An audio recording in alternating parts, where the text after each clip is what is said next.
gini, nanti kan ini insya Allah dalam waktu dekat kan mau nikah, insya Allah dalam waktu dekat kan.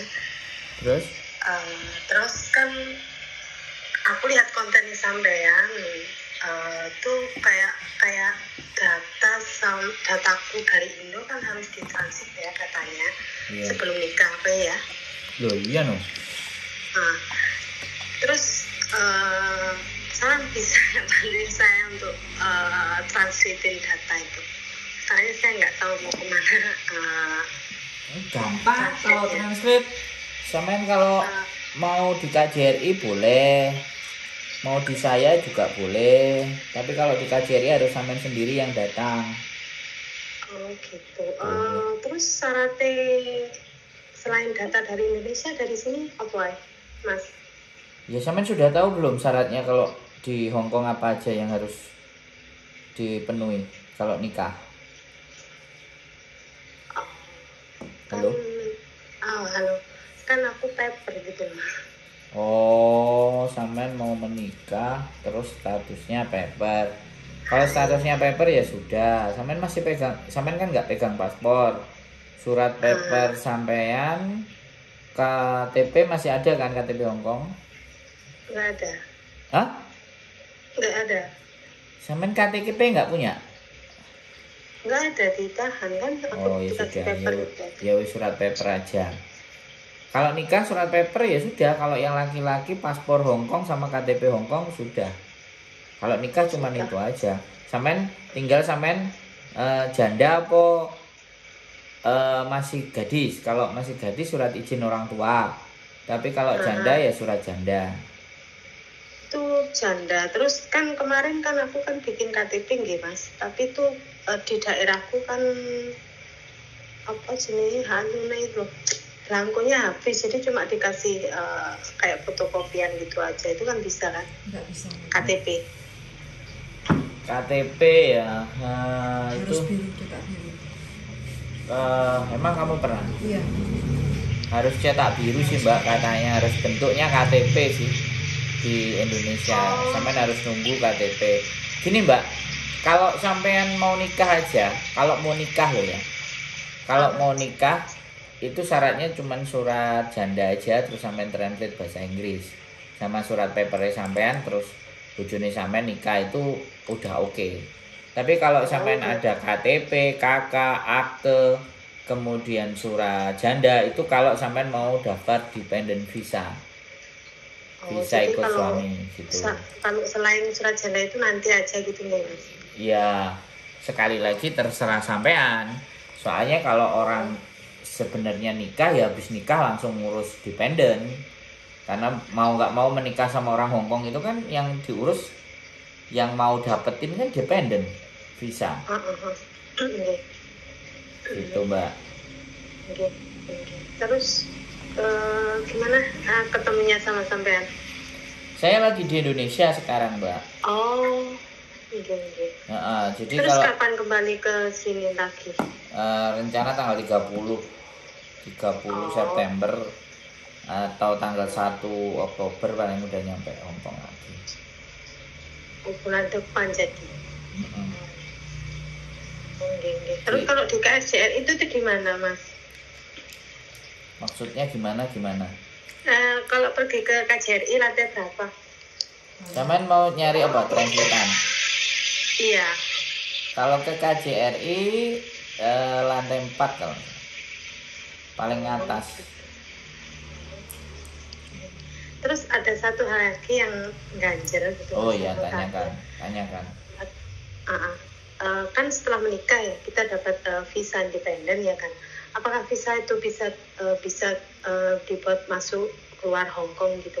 Nah, nih kalau pertanyaan sampean sudah keluar visa dependen, maka hak sampean sebagai orang hidup lagi itu sempurna. Gitu. Jadi visa independen itu bisa dibuat misalnya kita pulang ke Indonesia, misalnya kita pergi ke Cina, misalnya kita pergi kemanapun bisa lah. Ya bisa. Makanya yang susah kalau anak paper itu dependennya, karena kalau sudah paper itu tidak semerta-merta.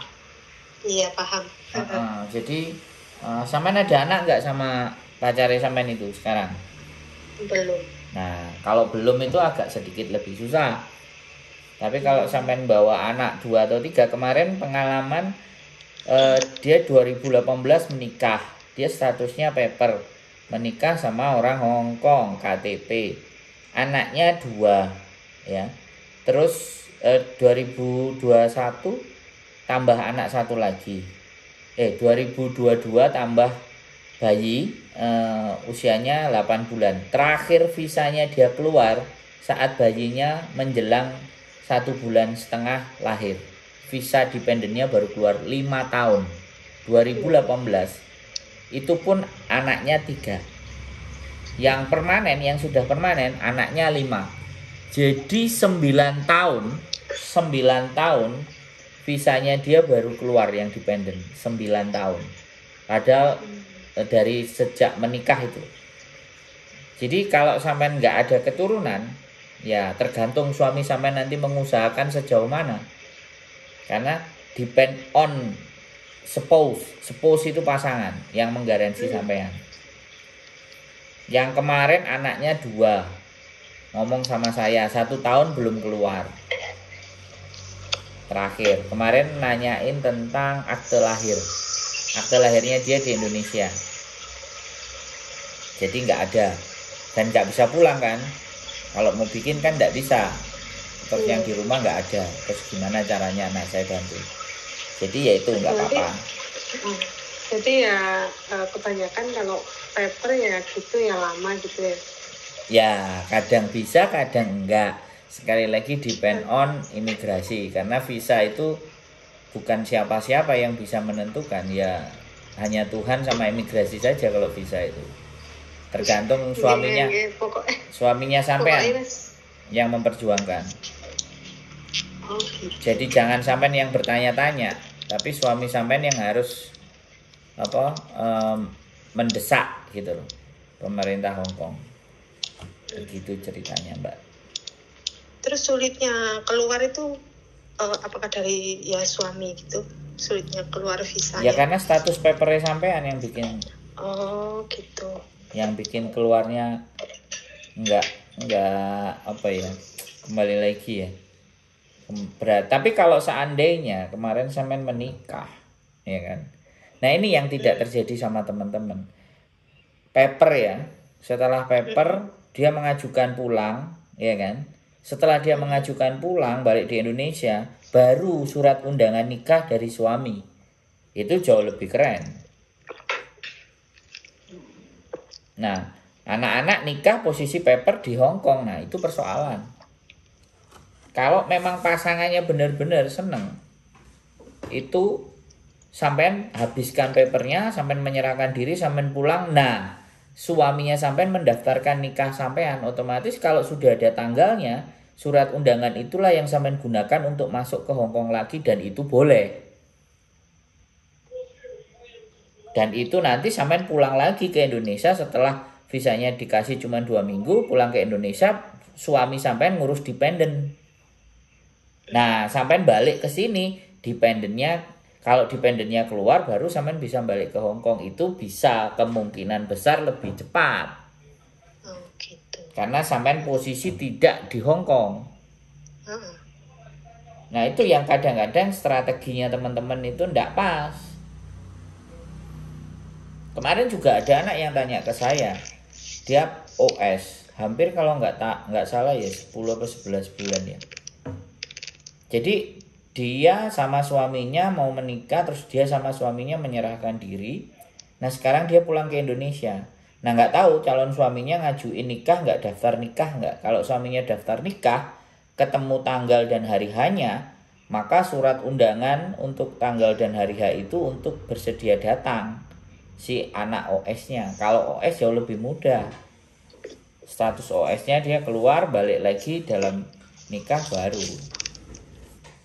Tapi kalau paper, nah di situ persoalannya. Nah, cerita baru kemarin, kenapa anak-anak yang paper itu bisa keluar visa yang punya anak? Karena orang Hong Kong itu benar-benar menghargai anaknya. yang dilahirkan tadi gitu loh. Jadi ada hal yang diberatkan gitu loh. Ada hal yang harus dia kasih. Kalau anaknya sampai nanti buat alasan sekolah di Inggris, sekolah di mana, kalau ibunya nggak bisa keluar masuk posisi paper kan dia repot.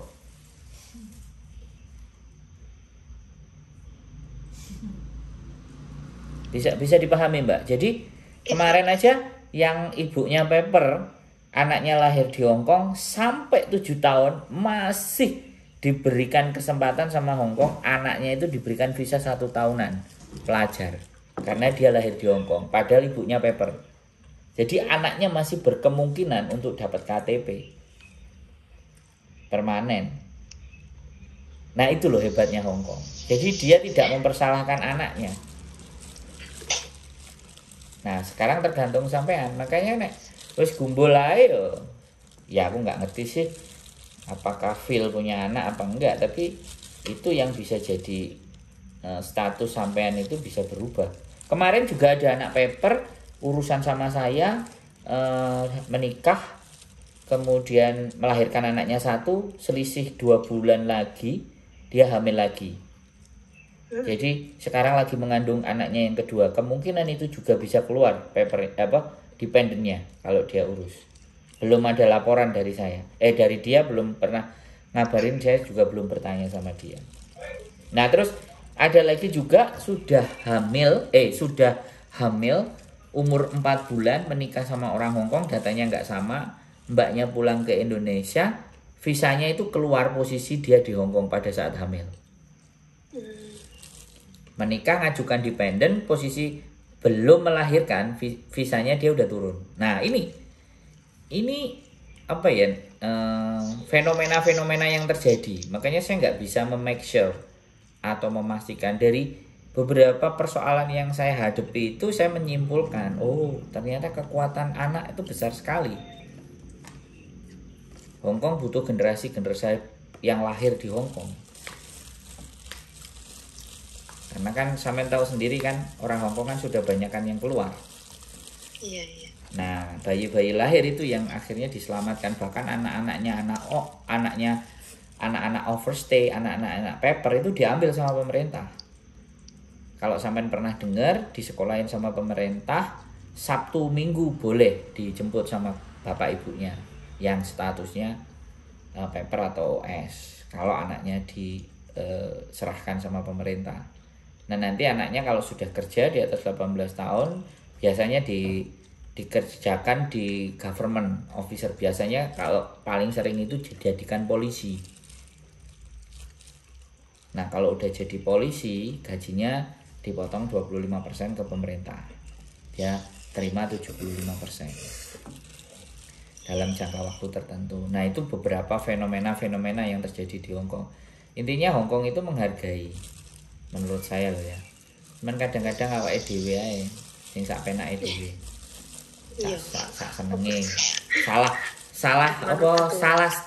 Salah kaitane, salah start karena ketidaktahuan, hanya berpikir secara pendek. Saya benar-benar menjaga, Mbak. Saya juga pernah jadi turis 23 bulan, Mbak.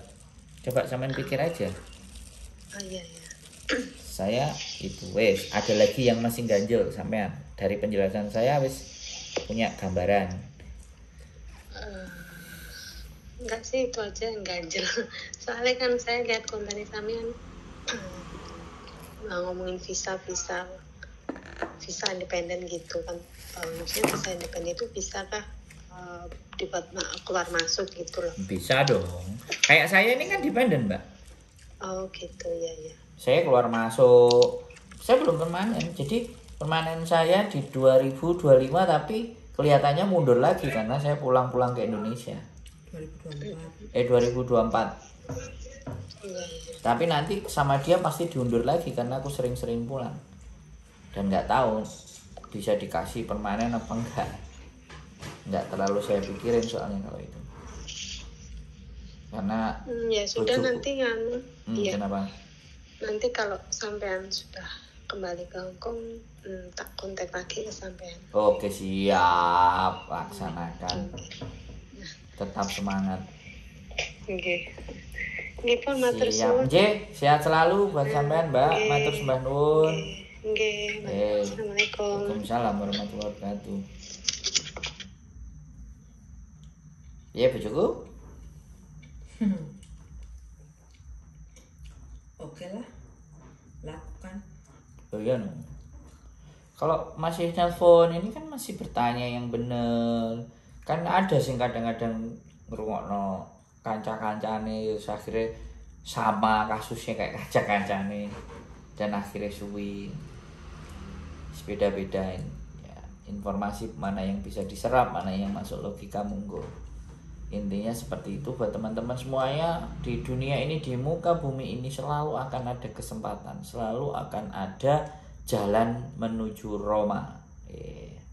Tinggal bagaimana kita menapaki jalan tersebut, terseok-seok. Jadi sekali lagi apa yang saya sampaikan itu tidak 100% benar. Jadi tidak juga 50% benar.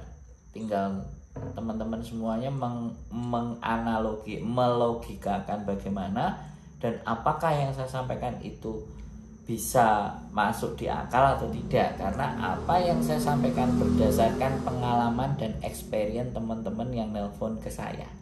Jadi bukan saya sendiri, teman-teman yang serba bingung, serba panik terus telepon, nah kemudian saya follow up ulang, jatuhnya seperti itu. Jadi di Hongkong pun harus punya strategi. Kita mau melakukan A, melakukan B, melakukan C, harus ada strateginya. Oke, gitu aja teman-teman semuanya. Terima kasih sudah nonton dan keep stay tune my YouTube channel. See you next video. Bye bye.